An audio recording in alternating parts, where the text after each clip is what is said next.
Hi friends, আমি এখন 7 বীরশ্রেষ্ঠর নামে বরাদ্দকৃত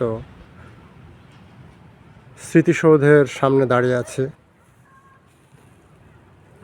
অযত্ন অবহেলায় করুণ দুর্দশায় পরিণত হয়েছে। ছাগল গরু ঘুরে বেড়াচ্ছে।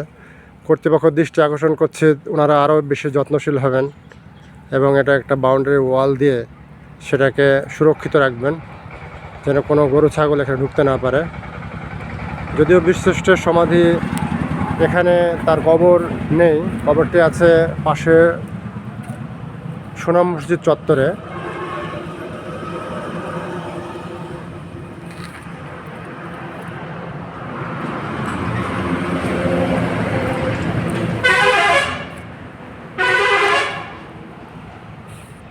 বিষয়টি যত্ন সহকারে দেখার জন্য কর্তৃপক্ষের কাছে অনুরোধ জানাচ্ছি। Okay guys, thanks for watching my page.